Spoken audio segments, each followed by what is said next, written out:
Let's make it a good day. Coming up today. So, was all the drama and hoopla surrounding Elon Musk hosting SNL worth it? Well, the ratings are in.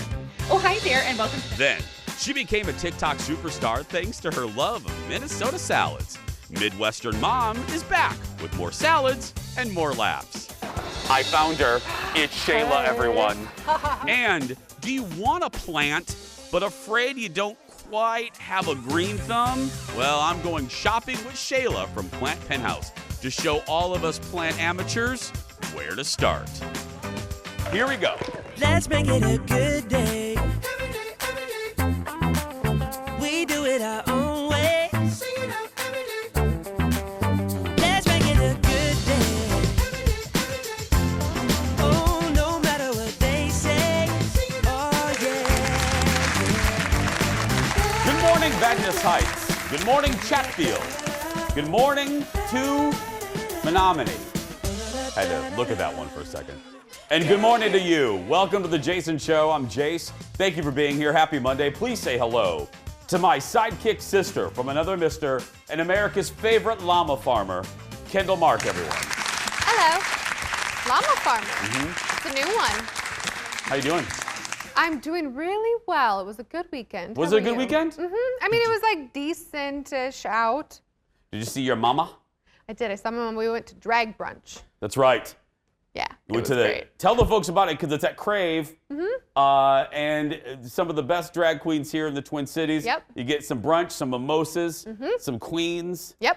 some happy gays, and it's All just you a good need. time. That's all you need. It was so fun. We went on Saturday, and the theme, there's always a theme. Always. Was Mamma Mia. So it was really fun. My sister and my mom love the musical and love Yeah. ABBA. I wasn't as familiar with a lot of the music. However, I still had a fabulous time. Yeah.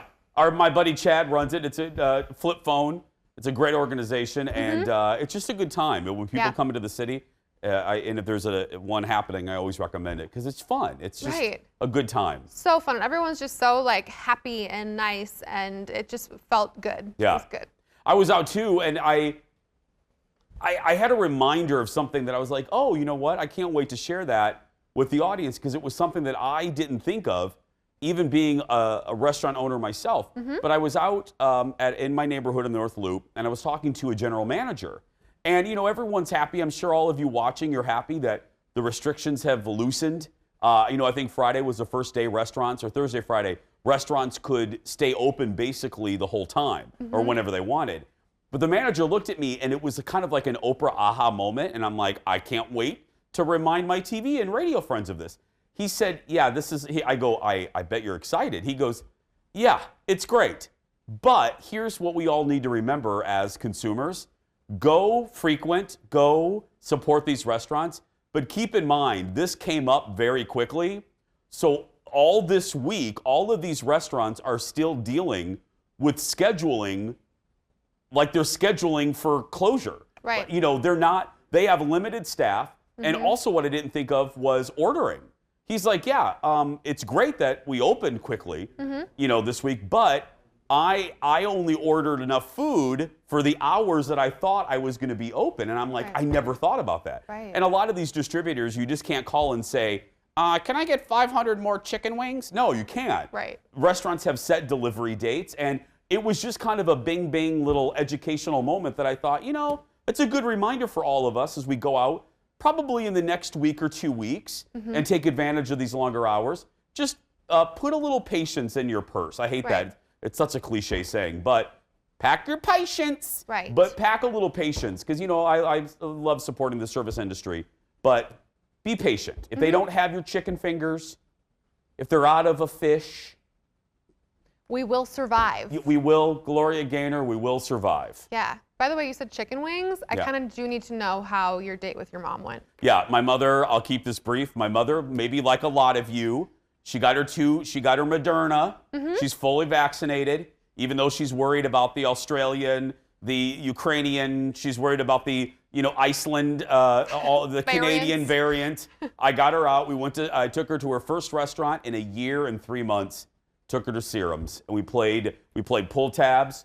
We ate some, she doesn't like chicken wings, but she had a burger, and we played pull tabs, and we won. Look at that. Yeah. She's a lucky lady. She was lucky. It was fun. She's never played E-Tab, so it was. She's now an official Minnesotan. She's played pull tabs. So yeah. That's the marker. Yeah, and then it was a great Mother's Day. So again, to all of you mothers out there, and I was also thinking about the people out there who this weekend was difficult for, so right. sending love to all of you in that situation as well. Let's get started. Roll it, Leo. Time for the hot dish.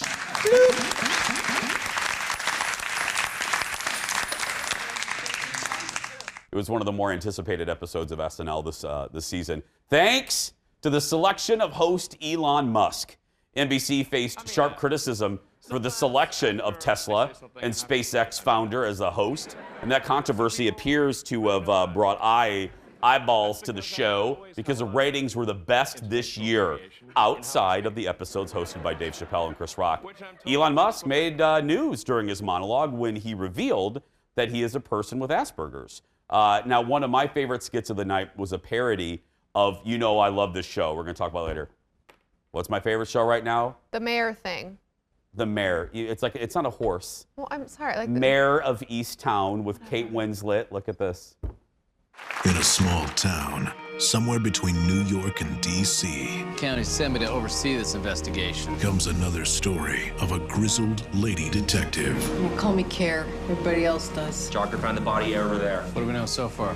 I don't know. We know. All I know is what we don't know. with a very specific accent. I don't know. I know her. It's Owen's daughter. Dirter? Did I stir? The daughter's been murdered. Oh, daughter. You've seen dead teens in New York, Chicago, and Boston. But what about another city with very specific whites?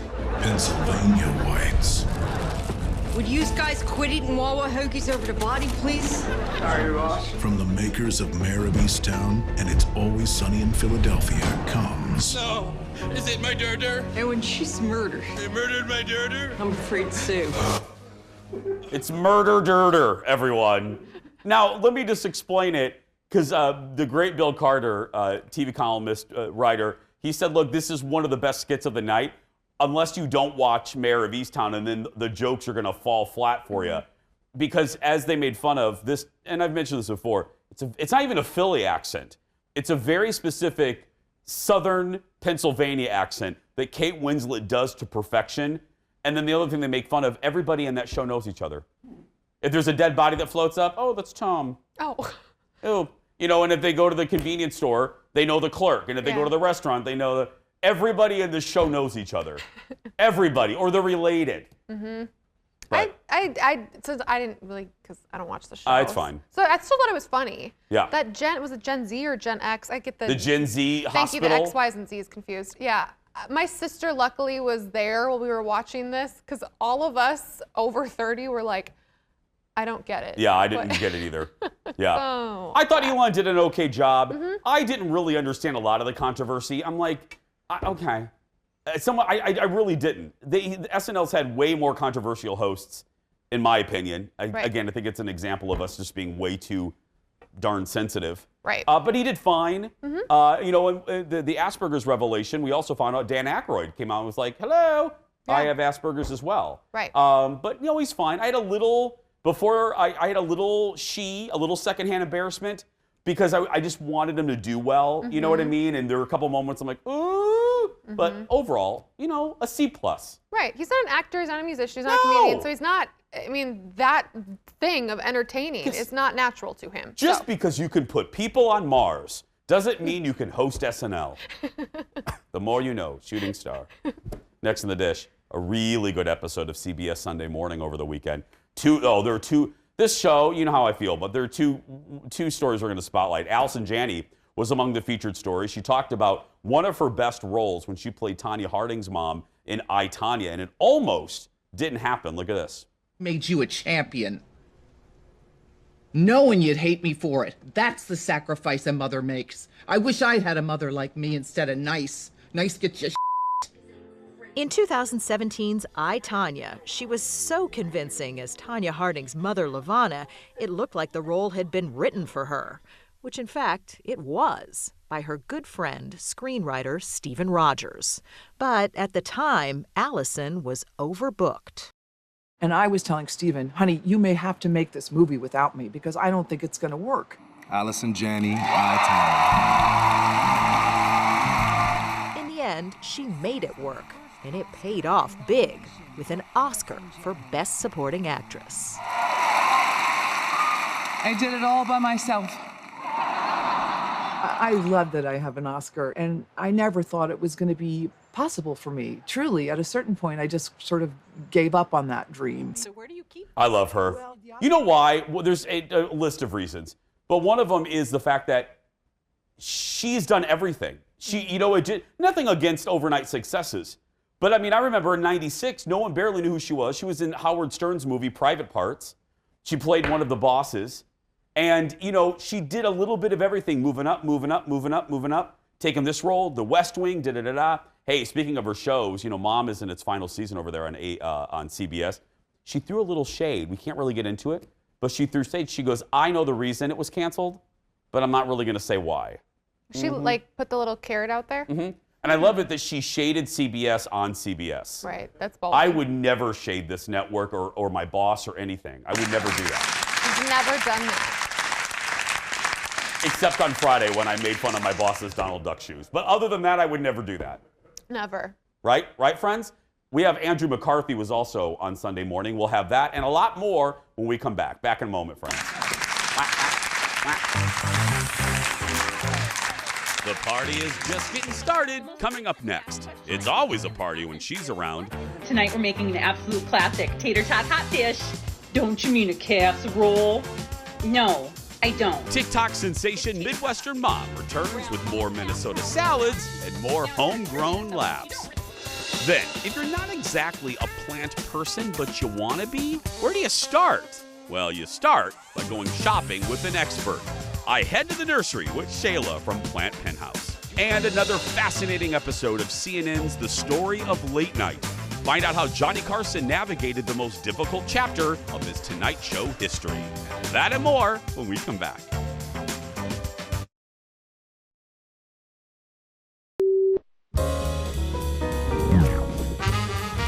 How was your quarantine? You asked me that already, but it was, it was okay. Some ups and downs. Ups and downs? You stabbed your husband with a screwdriver. You wouldn't finish building the bookshelf and you stabbed him. You don't even own books. But I'm sure we all went through some stuff. Totally. It affected me zero. But I think I'm just gonna be extra cautious for the rest of my life,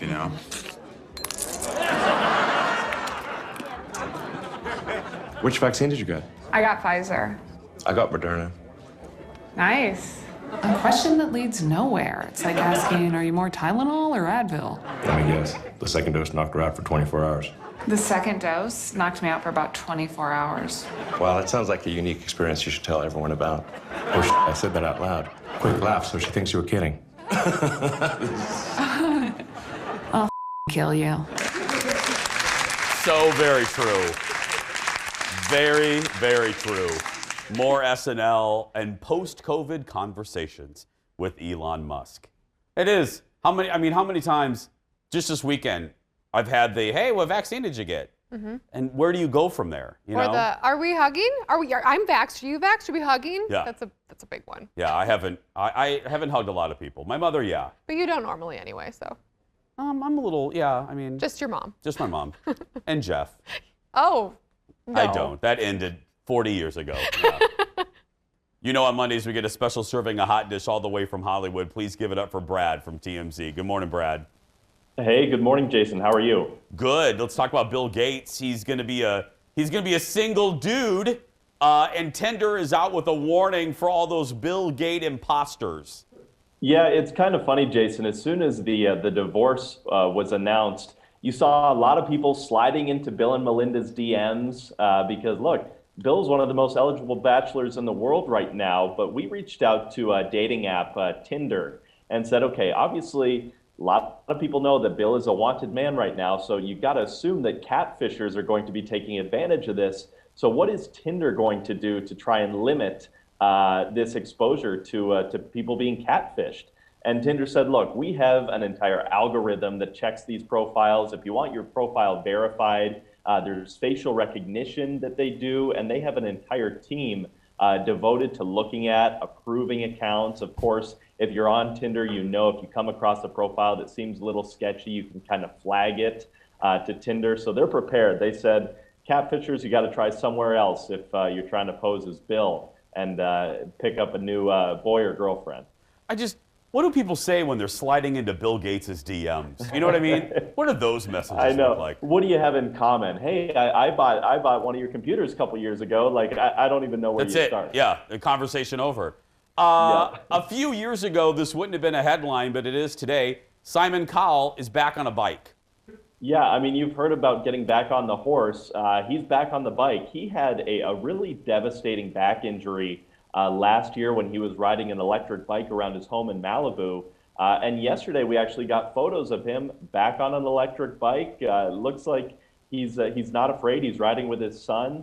So good for him. I mean, because a lot of people, they'll have these accidents and kind of swear off what it is that injured them. But Simon's back on the bike. Well, good for him.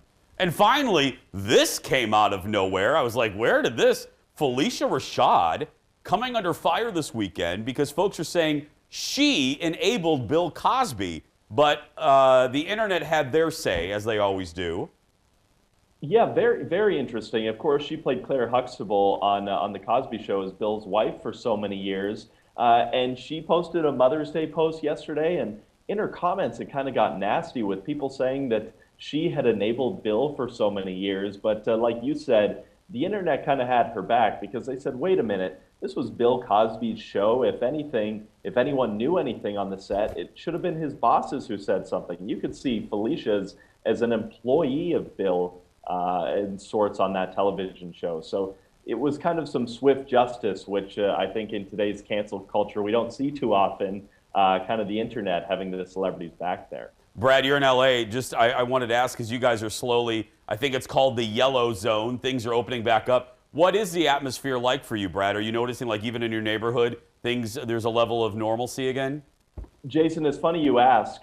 This was kind of the first weekend in a long time. I mean, the weather's always nice here, but it was the first time where you really saw people out enjoying it. I mean, there's bars that have been closed for a long time that are able to open with some outdoor seating. They've closed some streets down to allow tables in the middle of the street for restaurants to kind of get back on their feet. So it feels good. A lot more people are getting vaccinated. I actually saw someone yesterday with a "I'm fully vaccinated" T-shirt. So I think it's a good way to avoid any of the small talk there that you guys were talking about in the beginning. Without a doubt. Brad, have a good week. Thank you. Thanks, Jason. Next in the dish, a new episode of The Story of Late Night aired last night on CNN. And this one was all about Johnny Carson. Look at this. Well, let's get right into the news. Nothing could be funnier than that. Johnny Carson was the one that made late night TV important. He's the one that changed the monologue to reactions to what happened that day. And it looks, according to the papers, as though President Nixon has brought an end to the war. And I have only one question. Who won? Johnny created the system where he took each joke and put it on a board that went across the length of the studio. So that way he could edit while he was performing. He thought so fast on his feet. Did you know today is the anniversary of Custer's last stand? Is that right?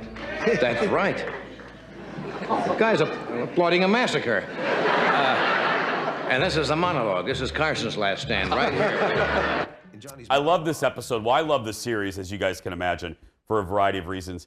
Kendall and all of you at home, I think you'll find this fascinating, this particular episode, because yes, it focuses on Carson in a general sense, but they spend about a good 15, 20 minutes talking about what is perhaps the most kind of hazardous period of Johnny's reign on The Tonight Show, and that's around 1967, 68, 69, because the world, they were dealing with the counterculture of the late 60s.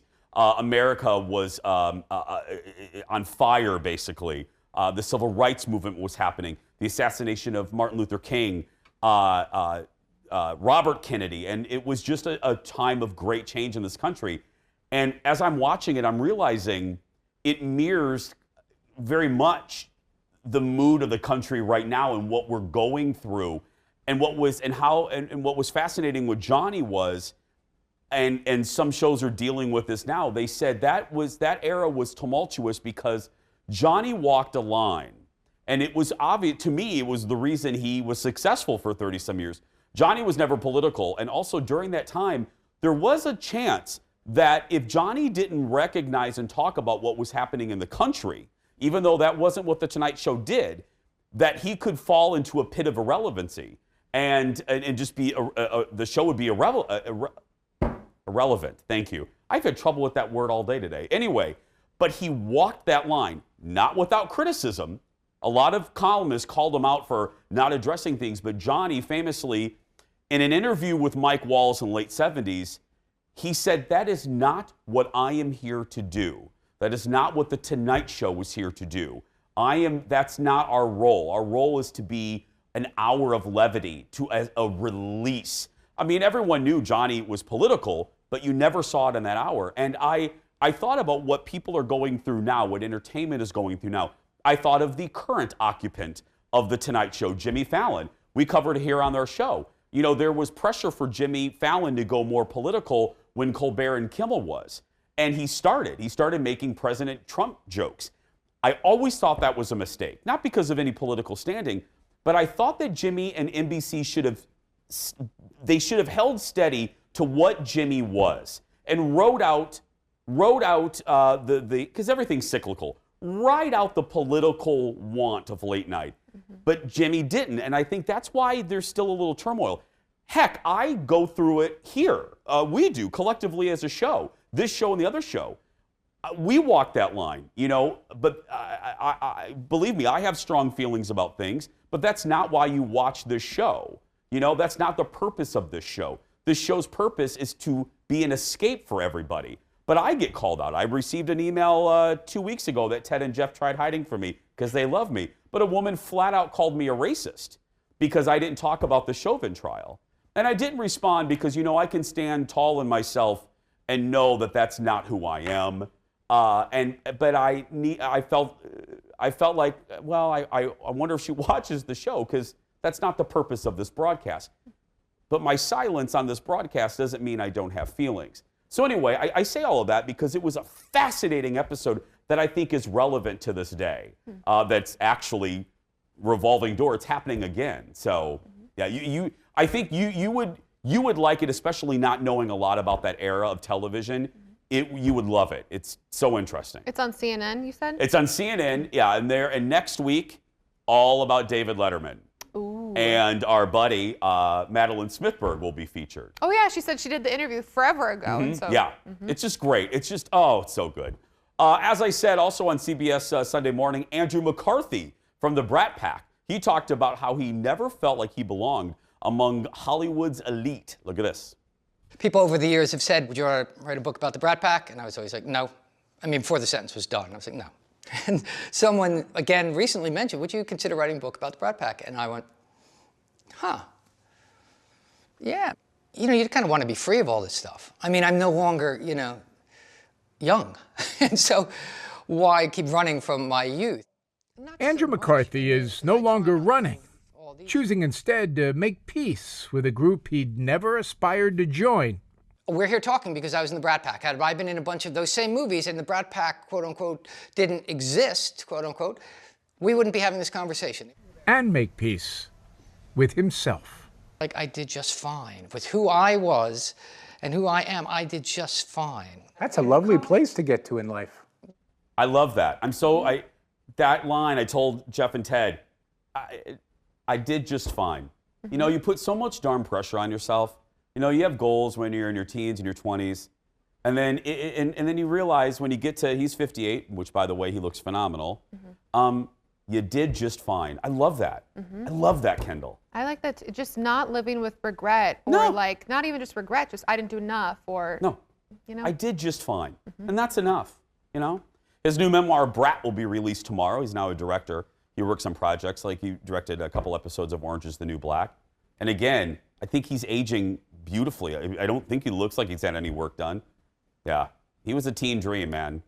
I won't hottie. I won't confirm or deny. There might have been one photo of him in a locker.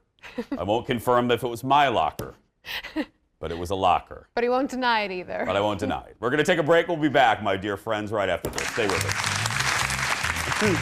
Fine, it was my locker.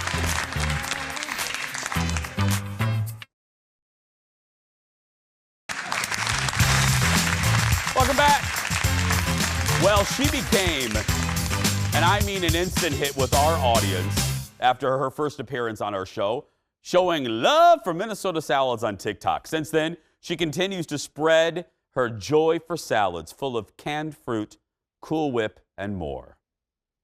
The most frequently asked question I keep getting in the comments is, what is a Minnesota salad by Minnesota definition? Well, yesterday I made a Jell-O mold in the shape of 100K to celebrate 100,000 followers, but, she didn't make it through the night very well. So we're going to take just those ingredients that you saw and turn it into broken glass Jell-O salad. Basically, by Minnesota definition, anything combined together and served cold is a salad. Now it's time to mix up the colors of the rainbow with some Cool Whip.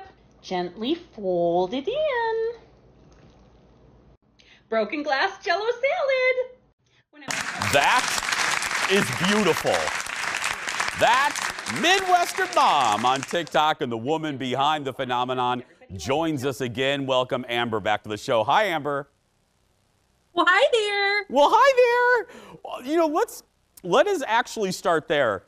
The producer said that one of the things in your comments a lot is people are shocked that this is a character and that's not your real accent. Is that right? Yep, they're absolutely. I think a lot of people said, I think I just found out that Santa Claus might be real, not be real. Yeah. That you don't actually have that accent. Yeah. Well, and it's kind of like a Karen from Will and Grace. When Megan Mullally doesn't do the Karen voice, like even for me, and I know what you sound like, going from that clip to you answering right there, it's like, oh, that's real Amber.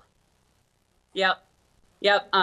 Sometimes I go live in the evenings on TikTok, and it's the first thing is people will be scrolling through and they'll see the live video instead of seeing my footage. And wait a minute, you don't actually use that accent? You don't actually have that accent? And I said, well, no, not necessarily. I mean, it's certainly based in a lot of truth, but no, that's not my normal yeah. Well, go-to. And I love this. Your TikTok star continues to shine bright. How many followers are you up till now? Are you up to?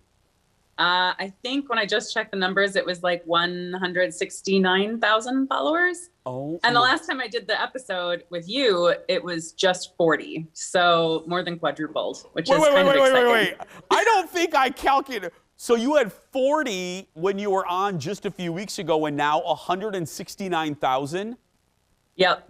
And I think what really catapulted it is WDAY News out of Fargo came and filmed me filming a TikTok.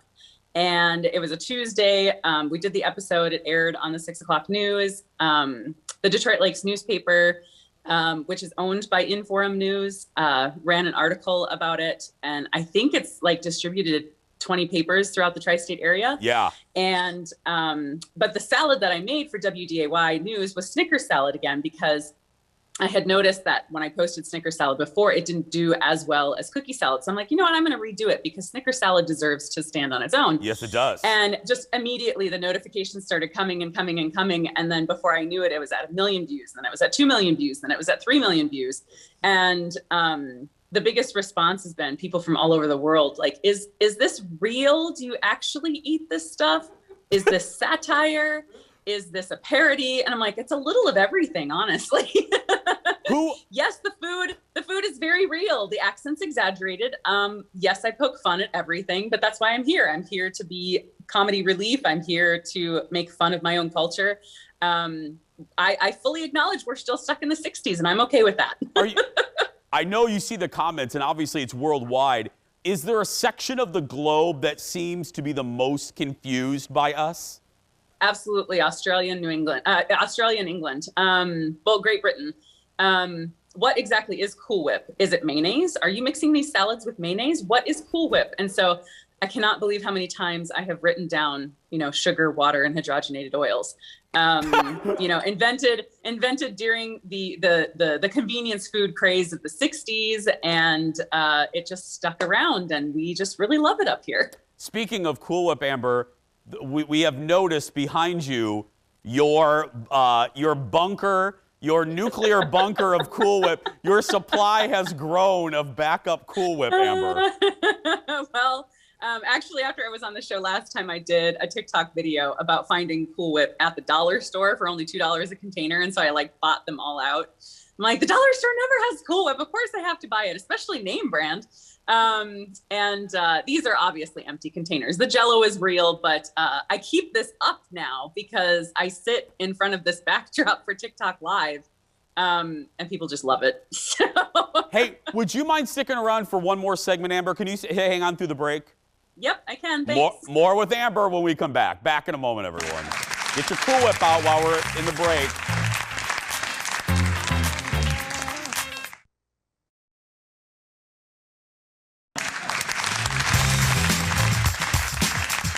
Welcome back. Amber's here. Be sure to follow Amber on TikTok. You will not be sorry. Her handle is That Midwestern Mom. Okay, so I wanted to ask you, with fame, Amber, sometimes comes controversy, and you are embroiled in a Minnesota controversy about your tater tot hot dish. Yes, because I guess there's a cheese layer missing. So, Amber, would you like to speak to your critics? Actually, I've posted tater tot hot dish twice. And the first time I did it, I layered the ingredients. And I said, instead of saying Worcestershire sauce, I said Worcestershire sauce, which I thought was funny. I love that. So people grilled me about that. They grilled me that it should be a certain vegetable and not corn. That's what I did first. And it should be all mixed together. It shouldn't be mixed together. So I kind of like read all the comments, took it all in, and redid the video. And now everybody's flipping out about cheese. Like, do you put cheese in your tater tot hot dish? I never have, but I did in the first video. And so people are arguing back and forth and whether it should be American cheese or Velveeta cheese, which no. And I've always said cream of something soup because people will die on the hill of, is it cream of celery? Is it cream of mushroom? Is it cream of chicken? Do you mix a certain combination? And I've always just said, you know, this is hot dish. We just, you throw it in a pan, you can't mess it up. You throw it in a pan and you bake it. What I love are the people that were jokingly coming for you for just dumping the tater tots and not putting them perfectly in line, like a little tater tot army. Yep. You have to. Well, and actually, I have learned the hard way that if a 2-pound bag of tater tots will fit perfectly lined up on a 9x13 pan, so no more dumping for me either. So it's like a little army of tater tots all the time. I asked you a version of this last time. Are you, as you become more known, are you getting recognized in and out of curlers, like when you go to the grocery store? Oh, there you are in curlers right now. Yep, I am. I was at the grocery store the other day looking for, I'm gluten-free. I've had celiac disease for about 10 years diagnosed. And a lot of these hot dishes and salads have a lot of gluten in them. So I was at the grocery store looking for gluten-free fudge stripe cookies to do cookie salad. And the stock person was there and asked if she could help. And I stood up with my mask on and everything. And I don't even think my hair was done that day because this is completely for TikTok. This is not what I normally look like. I'm a preschool teacher, so it's a ponytail and that's it. And she said, "Are you that woman that does Minnesota salads on TikTok?" And I just thought it was so funny. She recognized me over the mask with no makeup on and everything. So she made sure to order gluten-free fudge stripe cookies for me to have stocked in the Detroit Lakes grocery store. I mean, Amber, that is power right there. When you can influence, the inventory of your local grocery, that is power, my friend.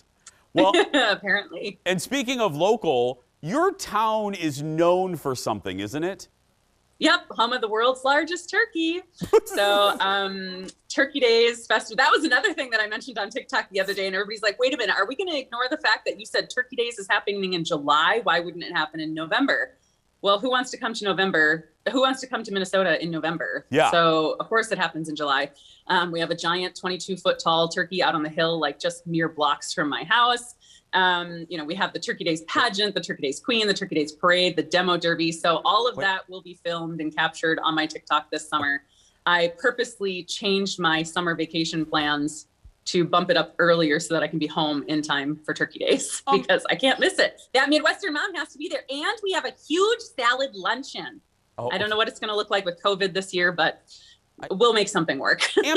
Amber, I have a question about this turkey. Is it like a giant paper mache turkey? Is it a sculpture?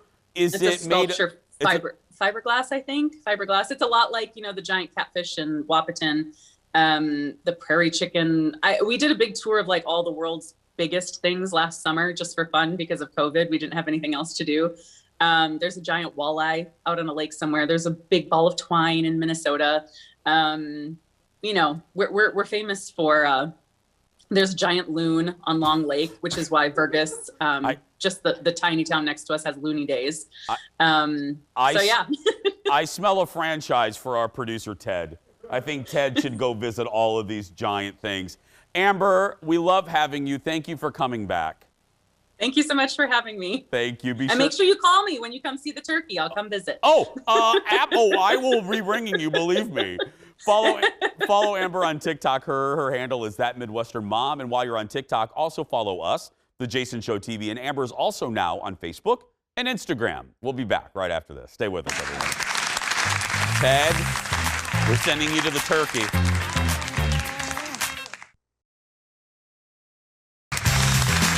Welcome back. So glad you're here. Shayla from Plant Penthouse has become one of our favorite guests since the pandemic started. I love her.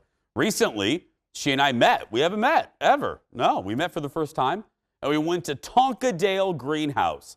Boy, is it pretty there. To search for a house plant for me. Look. I'm in this store, and I have no idea what to do. I'm a little nervous. I'm not a plant person. I have a plastic plant that I managed to break. So, there's cactus back there. I don't know what to do with the cactus. I don't know what to do with this.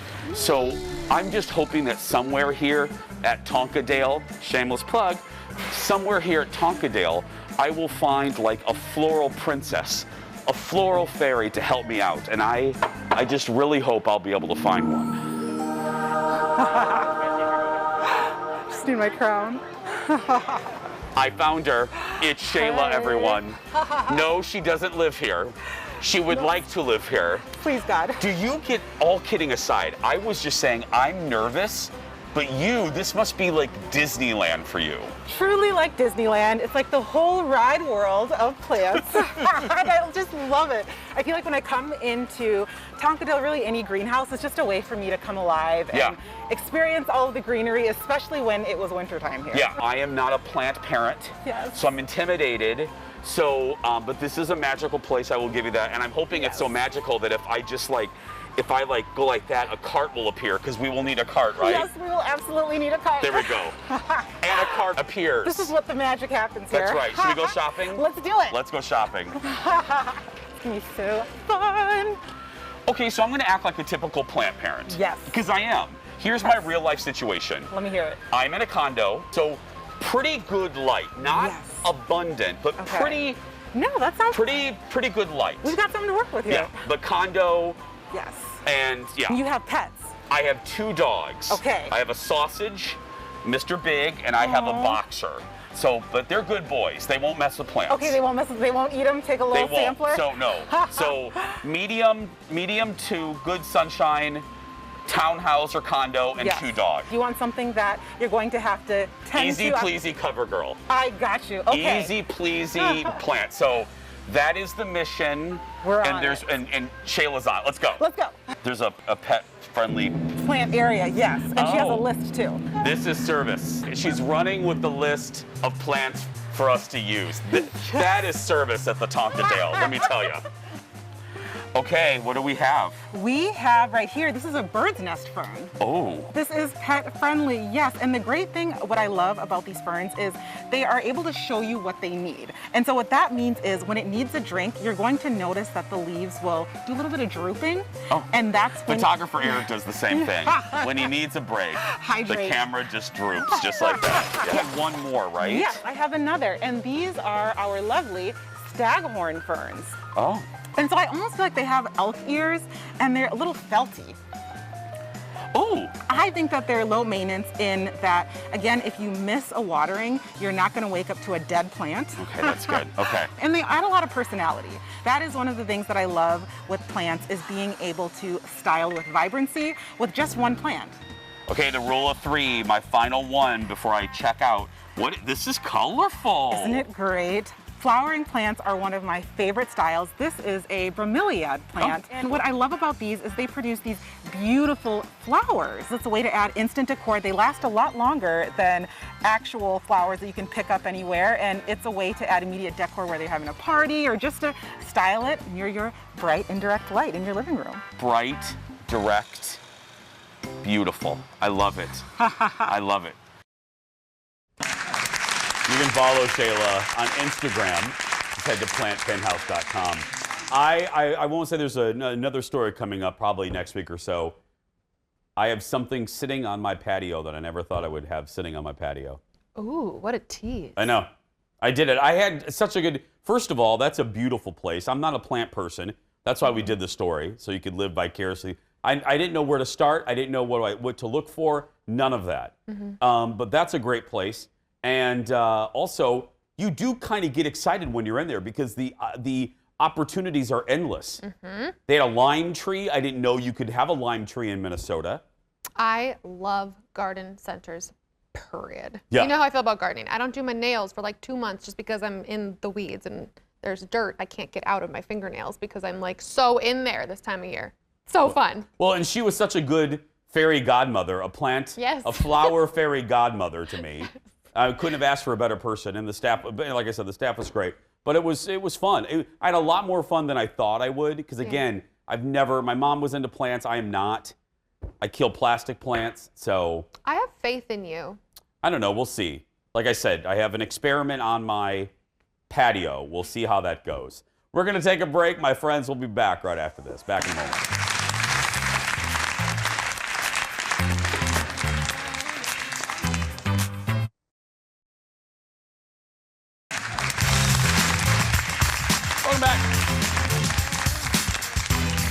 Don't forget, you can, if you miss our show, you can watch us on YouTube. Subscribe to our YouTube channel right there. YouTube, and just put in Jason Show TV. Hit that subscribe button, and even the alert to let you know when we have a brand new episode. In my hand, I have the magical mystery bubblegum goodbye question. Are you ready? Yes. Hey, Kendall. Hey, what? What was your first car? Oh. The answer when we return.